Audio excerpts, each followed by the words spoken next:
Very good morning everyone. हमारी 3 poem हम already कर चुके हैं। 4th पोएम अब हम कर रहे हैं। पोएम का नाम है आपका अमंडा। अमंडा क्या है सुन लीजिए पहले। अमंडा क्या है? एक लड़की का नाम है जो अपनी मर्ज़ी से जीना चाहती है, अपनी मर्ज़ी से काम करना चाहती है, बट उसकी मदर, उसके पेरेंट्स जो हैं उसको हर बात पर रोक रहे हैं, टोक रहे हैं उसकी मर्ज़ी से काम करने के लिए।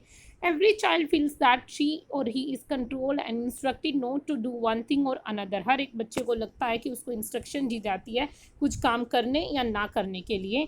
You too may feel that your freedom is curtailed, मतलब आपकी फ्रीडम को भी रोका गया हो। Write down some of the things you want to do, but your parents, elders not allowed you to. Read the poem aloud from pairs, each reading alternate stanzas. You are in for a surprise. Don't bite your nails, Amanda. Don't hunch your shoulders. Stop that slouching and sit up straight, Amanda. Amanda की mother की तरफ से ये बातें कही गई है कि अपने नेल्स को चबाना बंद करो। अब उसको क्या कह रही है? इंस्ट्रक्शंस दे रही है कि अपने नेल्स को चबाना बंद कर दो। तुम्हें अपने नेल्स नहीं चबाना चाहिए क्योंकि वो एक बैड हैबिट मानी जाती है। वो एक उसको इंस्ट्रक्शंस प्रोवाइड कर रही है इस तरीके से। नेक्स्ट क्या कहती है? Don't hunch your shoulder Amanda, मतलब कि अपने शोल्डर्स को भी आप क्या करना है, मतलब स्ट्रेच नहीं करना है। ये आपकी 5th पोएम है स्टूडेंट्स। मैंने गलती से 4th बोल दिया था। 5th पोएम है आपकी कि अपने शोल्डर्स को सीधे करके बैठो, ऐसे बेंड डाउन होके भी मत बैठो। उस चीज़ पे भी उसको टोक रही है।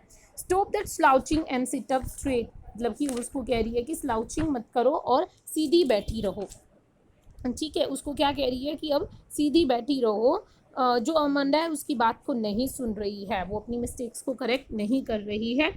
फिर वो क्या कहती है? There is a long amber sea where the soul inhabitant is me a mermaid drifting blissfully, मतलब कि वो अपनी बातें बोलती रहती है इस तरीके से कि कैसे अपने आप में सोच रही है वो सारी चीज़ें भी, सारे अपने आप में, जैसे मैं अपने आप जीती, अपनी हैप्पी लाइफ जीती, वो सारी चीज़ मुझसे छीनी जा रही है। Did you finish your homework Amanda? Did you tidy your room Amanda? I thought I told you clean your shoes Amanda. क्या तुमने अपना होमवर्क जो है वो ख़त्म कर लिया है? क्या तुमने अपना रूम साफ़ कर लिया है? क्या तुमने अपने शूज़ साफ़ कर लिए हैं? इस तरीके से वो क्या है, अमंडा से पूछ रही है। I am an orphan roaming the street. I pattern soft dust with my hushed bare feet. The silence is gold, the freedom is sweet. अब वो क्या कह रही है? अपने आप को बार बार ये चीज़ बोल रही है कि मतलब कि मेरे पेरेंट्स इसे मुझे टोक रहे हैं, इससे अच्छा तो मैं ऑफन होती, मैं आराम से घूमती, मतलब कि मैं अपनी जो भी मेरा दिल आता मैं वो काम करती, मैं अपनी फ्रीडम को एंजॉय करती। ठीक है,